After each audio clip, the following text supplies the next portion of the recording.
مفتی صاحب میری بیوی 8 مہینے ہو گئے اپنے باپ کے گھر جا کے بیٹھ گئی ہے اور بول رہی ہے کہ میں پردہ نہیں کروں گی، بھلے سے آپ مجھے طلاق دے دو، اب آپ مشورہ دیں میں کیا کروں؟ پردہ تو اللہ نے فرض کیا. پہلے پردہ کرتی تھی جب شادی ہوئی تھی، اس وقت آپ نے کہا تھا مجھے پردے دار لڑکی چاہیے ہے بھائی. اگر پہلے پردہ کرتی تھی اسی بیس پہ شادی ہوئی اب نہیں کر رہی تو آپ کا حق بنتا ہے کہ آپ اس پہ کیا کریں؟ سختی. اگر پہلے پردہ نہیں کرتی تھی آپ نے ایز اٹ از کو قبول کیا، اس کا مطلب آپ بھی مینٹلی طور پر ریڈی تھے، وہ بھی ذہن میں تھا کہ مجھ سے پردہ نہیں کروائے گا. اب آپ گن پوائنٹ پہ پردہ کروائیں گے تو یہ کام آگے چلے گا نہیں. سمجھتے وہ کہے کہ بھائی جب تم نے پردہ کروانا تھا تو پردے والی لے آتے نا. نہیں آ رہی سمجھ میں تو رہنے دو. جب اتنے نیک تھے کہ تم بے پردگی برداشت ہی نہیں ہوتی تو تمہیں تو پہلے سے پتا تھا میں پردہ نہیں کرتی، تو پھر کوئی پردے والی تلاش کر کے لے آتے. اس وقت تو عشق چڑھا ہوا تھا یہی چاہیے چاہے پردہ کرے یا نہ کرے. اب جب اپنے قبضے میں آ گئی تو پردہ کیوں نہیں کر رہی بھائی؟ ہے بات آ رہی ہے سمجھ میں؟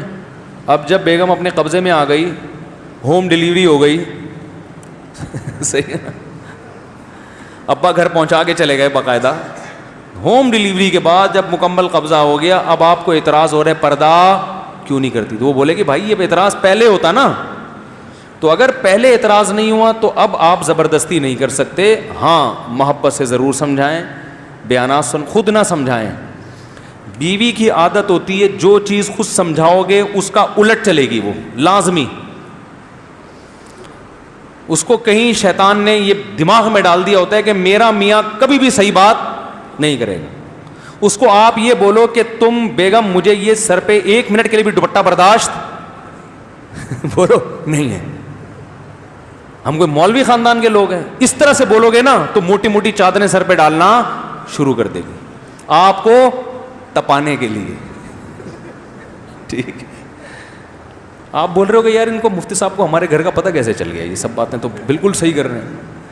تو یہ ہوتا ہے جو بولو گے الٹا چلے گی. عورت تو میاں کو مانتی کہاں ہے، وہ کہ تو کون ہے، تیری اوقات کیا ہے. وہ نیک ویک آدمی گھر سے باہر ہوتا ہے میرے بھائی، گھر میں کوئی نیک نہیں ہوتا. یہ سب گھر کے باہر کی باتیں ہیں. میں بہت اچھا بہت زندہ باقی عورت وہ ٹیڑے والا قصہ جو ہے نا، وہ ٹیڑے ٹیڑے اڑ رہے تھے، وہ سوچ لیا کریں. تو اس لیے اب حل یہ ہے کہ خود نہ سمجھائیں، علماء کے بیانات لگا دیا کریں. تبلیغ والوں تبلیغ میں لے کے جائیں اس کو، وہاں وہ بیان سنے گی. اب اس طرح سے آہستہ آہستہ اس کو دین پہ لانے کی کوشش کریں. دعائیں مانگیں، بہت دعاؤں کا بڑا اثر ہوتا ہے. اور بیانات سنوائیں علماء کے.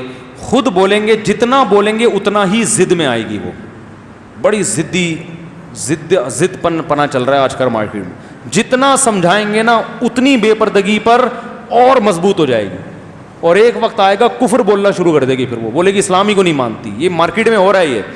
تو بڑے ٹیکنیکل طریقے سے سیاست سے بالکل چھوڑ دیں اس ٹاپک کو. علماء کے بیانات کسی بزرگ کے پاس لے جایا کریں، ان کے بیانات سنوائیں. یہ سب سے بہتر راستہ ہے خواتین کو انسان بنانے کے لیے. تبلیغی جماعت میں لے جاؤ. 3-4 دن جب دیکھیں گی نا سب برقعے میں اسکارف میں اللہ رسول کی باتیں، ایسا سکون ملے گا، اس کا دل چاہے گا کہ میں بھی. ہمارے ایک دوست تھے، انہوں نے واقعہ سنایا کہ میں جب کہیں بیرون ملک تبلیغ کے لیے گئے اپنی اہلیہ کے ساتھ، لیبیا تھا، کوئی عرب کنٹری تھا.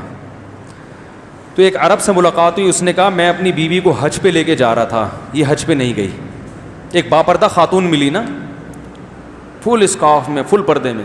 تو عرب نے تعارف کروائی میری وائف ہے، ایک دور تھا میں اس کو حج پہ لے کے جا رہا تھا اپنے خرچے پہ، یہ حج پہ نہیں گئی کہ وہاں اسکارف لینا پڑے گا. اتنی پردے سے نفرت کہ وہاں کیا کرنا پڑے گا، اسکارف. حج پہ نہیں، حج تو فری کی آفر آ رہی ہے، کون چھوڑتا ہے.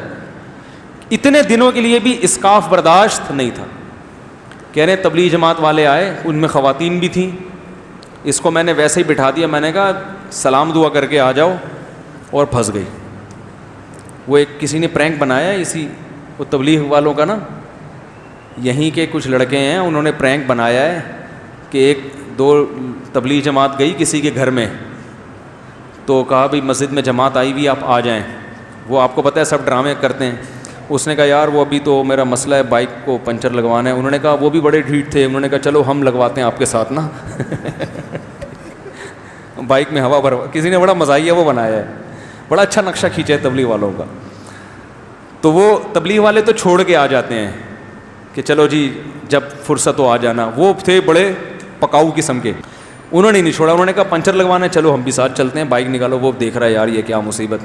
پنچر والے نے کہا ابھی تو آیا تھا, تو پھر آ گیا زندہ ہو کے, ہے نہیں. تو وہ ہوا بھروائی. پھر وہی جو بہانے کرتا رہا, میرے چچا کی طبیعت خراب ہے, تو چچا کے پاس لے گئے. چچا بالکل فٹ فاٹ تھے, تو ان کو بیمار باقاعدہ آرڈر پہ کروایا. تو پھر چچا سے کہا تبلیغ والوں نے آپ بھی چلیں, تو وہ نہیں تھے, ہو گئے بیمار نا. پہلے تو مان نہیں رہے تھے بیمار ہوں, جیسے ہی انہوں نے کہا مسجد میں جماعت آئی بھی, انہوں نے کہا بھائی میری تو طبیعت بہت زیادہ خراب. بالآخر اس کو لے گئے, وہ کسی طریقے سے نا گھسیٹ کے لے گئے. اب جب لے گئے تو چلہ لگوا دیا. چلے کے بعد اب یہ وہی کام کر رہا ہے جو دوسرے گھر. تو کسی کے گھر گیا, دروازہ نوک کیا, ہاں بھائی جماعت آئی ہوئی. اس نے کہا بائک میں ہوا نہیں ہے. اس نے کہا بھائی تو آخر میں ادھر ہی آئے گا, ٹھیک ہے, ٹائم ویسٹ نہ کر. میری بھی بائک میں ہوا نہیں تھی, میرے بھی چچا بیمار تھے, پہلے وہ مان نہیں رہے تھے, پھر وہ ہو گئے, تو تیرے بھی ابھی کوئی پھپھو بیمار ہوں گی, تو بہتر یہی ہے کہ اپنا ٹائم بھی بچا اور ہمارے کچھ آ جا. تو ایک دفعہ جانے کی دیر ہوتی ہے, اس کے بعد گیا.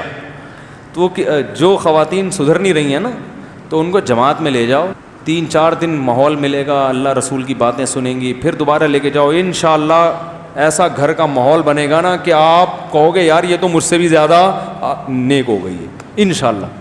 تو ہر کام تبلیغ بڑی سیاست سے ہوتی ہے. آرڈر بازی کرو گے نا, یہ کرو وہ نہیں کرو, بیگم یہ پردہ کرو, وہ نہیں کرے گی, چل نکل یہاں سے, ٹھیک ہے نا.